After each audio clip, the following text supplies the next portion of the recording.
Hello నమస్తే. నేను అశోక్. ప్రస్తుతం తెలుగు రాష్ట్రాల్లో ఒక ఫీవర్ కనిపిస్తూ ఉంది. అదే Jubilee hills elections. Jubilee hills ఎలక్షన్‌కి సంబంధించి ఎవరు గెలుస్తారు ఏంటి అనేది కూడా ఒక పెద్ద స్థాయిలో ఉత్కంఠ కనిపిస్తూ ఉంది. రాష్ట్ర వ్యాప్తంగా కూడా దీనికి సంబంధించి ఒక ఇంప్రెషన్‌ని క్రియేట్ చేస్తూ వస్తుంది. ఇటు ఆంధ్రాలో కావచ్చు, తెలంగాణలో కావచ్చు, ఈ స్థానానికి సంబంధించి ఎప్పటినుంచో కూడా ఒక ఇంపాక్ట్ కనిపిస్తూ వస్తుంది.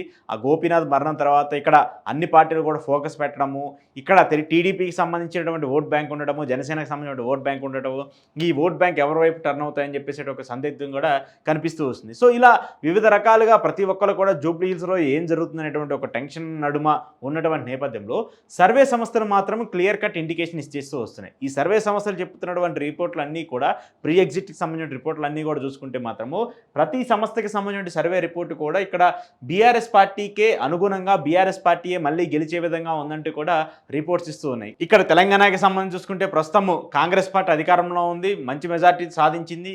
దానికి సంబంధించి మళ్ళీ ఇక్కడ గ్రేటర్ హైదరాబాద్ బదులు జూబ్లీ హిల్స్ స్థానాన్ని ఎలాగైనా గెలుచుకోవాలని చెప్పేసి పూర్తి వ్యూహాలతో కూడా ముందుకెళ్తుంది. దానికి సంబంధించి ముస్లిం ఓట్ బ్యాంక్ను కూడా గ్రాప్ చేయడానికి అజారుద్దీన్కి మంత్రి పదవి ఇవ్వటము, దాంతోపాటు ఎంఐఎం సపోర్ట్ తీసుకోవడము, మిగతా పార్టీలన్నింటినీ కూడా సపోర్ట్ తీసుకోవడము, అక్కడ కామన్ మనిషిగా ఉండి మంచి పాపులారిటీ ఉన్నటువంటి నవీన్ యాదవ్ని క్యాండిడేట్గా నిలబెట్టము, ఇవన్నీ కూడా మనం చూస్తూ వచ్చాము. సో ఇవన్నీ కూడా కాంగ్రెస్ పార్టీకి అడ్వాంటేజ్ అయినప్పటికీ కూడా ప్రభుత్వం మీద ఉన్నటువంటి వ్యతిరేకత, ప్రభుత్వం మీద ఉన్నటువంటి తీవ్ర అసంతృప్తి కూడా ఓటర్లని తమ వైపు తిప్పుకోవడంలో కాంగ్రెస్ పార్టీ వెనకబడిపోయిందని చెప్పేసి కూడా సర్వే సంస్థలన్నీ కూడా చెప్తూ ఉన్నాయి. కాంగ్రెస్ పార్టీకి సంబంధించి గెలిచిందని చెప్పేసి వాళ్ళు చెప్పుకున్నప్పటికీ కూడా హామీలకు సంబంధించిన విషయంలో కావచ్చు, మెయిన్గా హైడ్రాకి సంబంధించిన పనితీరు కావచ్చు, వీటన్నీ కూడా నెగిటివ్ ఇంపాక్ట్నే చూపిస్తూ వస్తున్నాయి. సో నిన్న చాణక్య స్ట్రాటజీస్ ఒక సర్వేని ఇస్తూ వచ్చింది.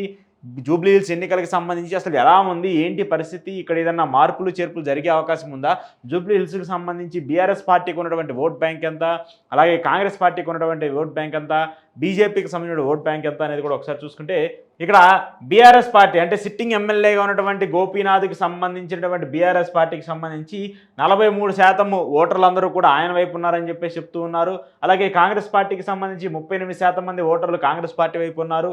బీజేపీకి సంబంధించి కేవలం 10% మంది ఓటర్లు మాత్రమే ఉన్నారు. సో బీజేపీని మనం పర్టికులర్గా మెన్షన్ చేయాల్సిన పరిస్థితి లేదు. సో ఇక్కడ మెయిన్ కాంపిటీషన్ అంతా కూడా ఇటు కాంగ్రెస్ పార్టీ బీఆర్ఎస్ పార్టీ మధ్య జరగబోతున్నట్టు కూడా మనకు అర్థమవుతుంది. సో ఇక్కడ ఉన్నటువంటి ఓటర్ పర్సంటేజ్ చూసుకుంటే వాళ్ళు కలెక్ట్ చేసినటువంటి శాంపిల్స్, వాళ్ళు ఇచ్చినటువంటి రిపోర్ట్ ప్రకారం చూసుకుంటే ఇక్కడ సిట్టింగ్ బీఆర్ఎస్ ఎమ్మెల్యే క్యాండిడేట్కి సంబంధించి కావచ్చు, లేదంటే అక్కడ ఉన్నటువంటి పరిస్థితికి సంబంధించి 43% ఓట్ బ్యాంక్ని ఇటు బీఆర్ఎస్ పార్టీకి పడబోతుందంటూ కూడా చెప్తున్నారు. ఇక్కడ ఇండియన్ నేషనల్ కాంగ్రెస్కి సంబంధించి కేవలం 38% మాత్రమే ఓట్ బ్యాంక్ కూడా పడే అవకాశం ఉందంటూ కూడా చెప్తున్నారు. దాంతోపాటు పబ్లిక్ ఒపీనియన్ ఎలా ఉంది అసలు, ఎందుకంటే సహజంగానే పార్టీల అభ్యర్థి కంటే కూడా పార్టీలకి సంబంధించిన పరిస్థితి పైన, పార్టీకి సంబంధించిన పనితీరు పైన, అధినేత పైన కూడా ఎక్కువగా ఓటర్లందరూ కూడా ఫోకస్ చేస్తూ ఉంటారు. ఇటు కేసీఆర్కి సంబంధించి చూసుకున్నా, రేవంత్ రెడ్డికి సంబంధించి చూసుకున్నా, మొన్న జరిగినటువంటి అసెంబ్లీ ఎన్నికలన్నీ కూడా వీళ్ళిద్దరి ఫేస్ మీదే నడుస్తూ వచ్చాయి.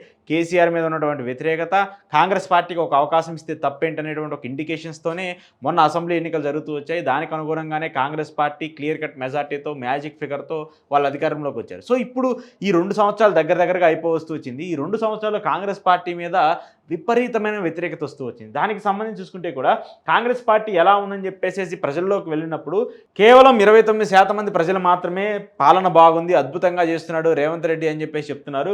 కానీ 63% మంది, హాఫ్ ఆఫ్ ద మెజార్టీ కంటే ఎక్కువ కూడా రేవంత్ పాలన ఏం బాగలేదు, చాలా బ్యాడ్ ఇండికేషన్ కనిపిస్తుందని చెప్పేసి కూడా వాళ్ళు మాట్లాడుతూ వచ్చారు. సో ఈ 63% మంది పరిస్థితి చూసుకున్నా కూడా ఇక్కడ ఉన్నటువంటి మెయిన్ ఇష్యూస్ అన్నీ కూడా రోడ్లు కావచ్చు, హైడ్రా కావచ్చు, వర్షాలకు సంబంధించిన పనితీరు కావచ్చు, లా అండ్ ఆర్డర్ కావచ్చు, మెయిన్గా ప్రభుత్వానికి సంబంధించి ఇచ్చినటువంటి హామీలన్నింటినీ కూడా అమలు చేసేటువంటి ప్రక్రియ కావచ్చు, వీటన్నిటినీ కూడా కాంగ్రెస్ పార్టీ వెనకబడిపోయిందని చెప్పేసి ఒక ఇండికేషన్ కనిపిస్తుంది. మెయిన్గా హైదరాబాద్ పరిసర ప్రాంతాల వరకు మనం మెయిన్గా చూసుకుంటే ఈ హైదరాబాద్ పరిసర ప్రాంతాల్లో హైడ్రా చేసినటువంటి విధ్వంసం, హైడ్రా సృష్టించినటువంటి విధ్వంసం అంతా ఇంత కాదు.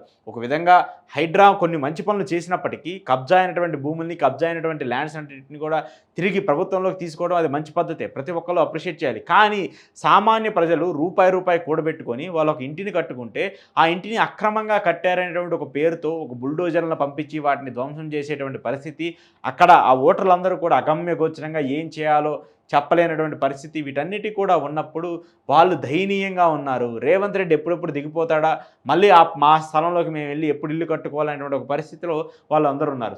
సో బ్యాడ్ పర్సంటేజ్ ఎక్కువగా కనిపిస్తుంది. 63% మంది కూడా బ్యాడ్ పర్సంటేజ్ని కూడా ఇస్తూ ఉన్నారు. ఇక మరొక సర్వే సంస్థ ఓటా సర్వే సంస్థ కూడా జూబ్లీ హిల్స్ ఎన్నికలకు సంబంధించి మూడ్ ఆఫ్ జూబ్లీ హిల్స్ అంటూ కూడా ఒక సర్వే నిర్వహిస్తూ వచ్చింది. వీళ్ళు కూడా ఈ జూబ్లీ హిల్స్ ఎన్నికలకు సంబంధించి ఏంటి పరిస్థితి ఎలా ఉంటుందనేది కూడా పూర్తిగా ఒక సర్వేని కూడా నిర్వహిస్తూ వచ్చారు. ఇక్కడ మెయిన్గా వివిధ రకాల ఏజ్ గ్రూపుల నుంచి, ముస్లిమ్స్ ఓట్ బ్యాంక్ నుంచి, అలాగే హిందువుల దగ్గర నుంచి కూడా అన్ని రకాల శాంపిల్స్ని కూడా సేకరిస్తూ వచ్చారు. వీళ్ళు కూడా ఇచ్చినటువంటి తీర్పు ఏంటంటే బీఆర్ఎస్ఏ ఇక్కడ మళ్ళీ తిరిగి విజయం సాధించేందుకు అవకాశం ఉంటుందంటూ కూడా చెప్తూ ఉన్నారు.